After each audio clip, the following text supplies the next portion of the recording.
Everyone. So there are two common types of chemical equilibrium problems that you'll encounter. And I wanted to give you a video about how you solve them. Some of these ideas may be familiar to you. Some of them may be new, so I hope that this is helpful. The problems are available on Canvas, some of those worksheet problems. I'd encourage you to take a look at them. If you know how to do them, that's great. If you want to work a little bit and solve a little bit, that's fine. If you want to just follow along and see if it all makes sense to you, that's great too, whatever sort of works. So here's the first type of problem. The way it's stated, you're given some chemical reaction. You are told that you mix up some initial amounts of stuff. It comes to equilibrium, and you're given some description of the equilibrium composition, 0.9 moles of C. Then you're asked to calculate various things: mole fractions, equilibrium constants, delta RG standard. So here's my first piece of advice in solving these problems. Step one would be to write the relevant reaction and set up an ice baby table. My kids have been telling me I've been making bad dad jokes, and apparently I can't help myself here either. So in terms of the relevant reaction, in this case, it's pretty straightforward. It's described up here. And so I'm going to write that again just for posterity's sake. Let's see here. 2A plus B going to 3C plus 2D. An ICE table. In case you're not familiar, ICE stands for initial, change,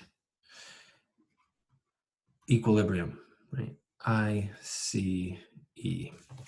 And it's a way to keep track of compositions of systems.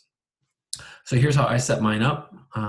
Down the column, I'm going to put the various reagents, A, B, C, and D. And across the row, then, I'm going to make the initial, change, and equilibrium. Some people set theirs up differently. That's okay, but this is how I do mine. So in this column, we're going to record the initial amount of stuff that's present. I can read that from the problem. I have 1.00 mole of A. I got 2.0 moles of B. I have no C, and I got 1.0 mole of D. In terms of the change, I'm not given that anywhere in the problem. It's an unknown. What I can figure out is the relative magnitude of the change of the various components from the stoichiometry in the problem. Meaning, I know that if I lose 1 mole of B, I'm going to gain 3 moles of C.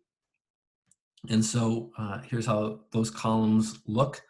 Stoichiometry number here is 2. So I'm going to call the unknown amount of A that I lose minus 2x. In the case it's B, it's minus x. C is a product, so I know that I'm going to gain that positive 3x. And here it's a positive 2x. If I look at initial plus change, I can get the equilibrium amount. 1 minus 2x, 2 minus x, 3x, 1 plus 2x. And this is my completed ICE table. What you typically look for at this point is something that allows you to figure out your unknown. In this case, you're told that at equilibrium, you have 0.9 moles of C. From this statement, I can deduce that X is 0.3 moles. And if that's true, then I can figure out all of these. So 1 minus 0.6 is 0.4 moles.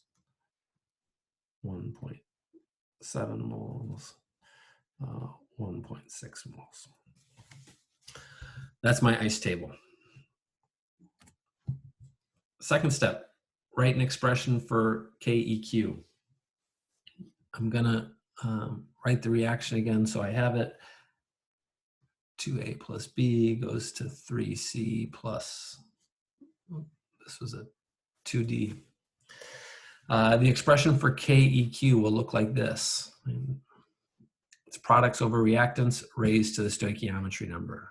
So partial pressure of C over P standard cubed, partial pressure of D over P standard squared,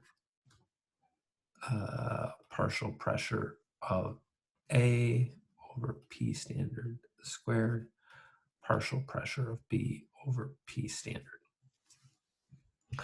Now, in this expression, we have partial pressures of P, partial pressures of whatever the reagent is, A, B, C, or D. And if you were to go back and look at the problem, you might imagine that you would solve directly for that. Right? You're given some amounts, you're given temperatures, you're given a pressure, but you're not given all the information that you need. Right? What you are given is the total pressure.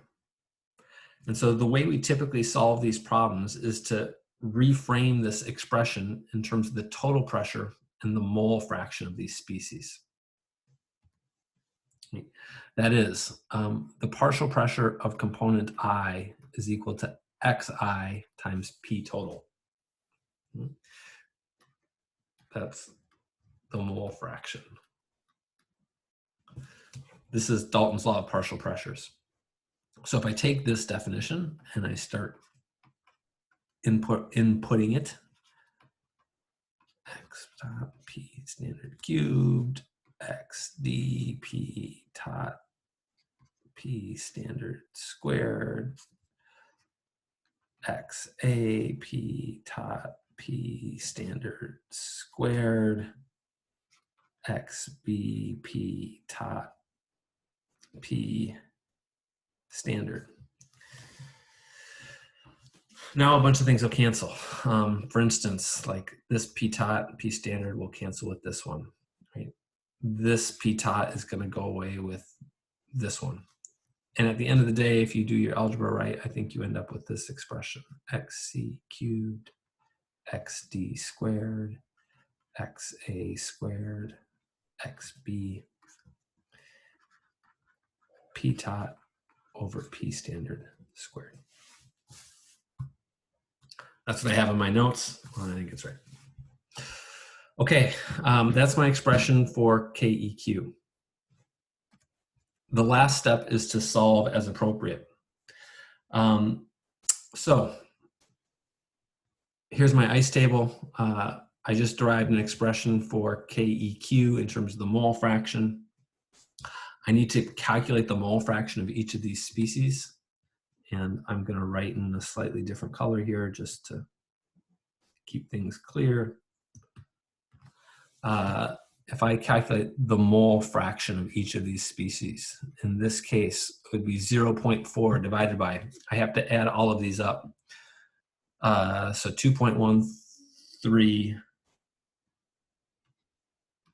4.6 moles. Is that right?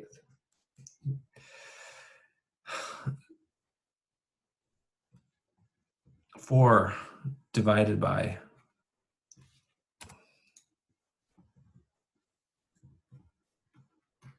4.6. And I realize that I just did the wrong thing in my calculator, so bear with me. I'm going to write this 0.0870. This one's 1.7 divided by 4.6. 0.370. 0.9 divided by 4.6. 0.196. And this one, 0.348. Last but not least, I can take these expressions and then insert them into KEQ. KEQ equals, and I'm just going to put these in here. So it's 0.196 cubed, 0.348 squared, 0.0870 squared, 0.370. The total pressure was 1 bar over 1 bar, and I'm going to include that. It'll be more important later. Again, I put these numbers in wrong, so bear with me while I punch them into my calculator. I'm really doing it. you can follow along.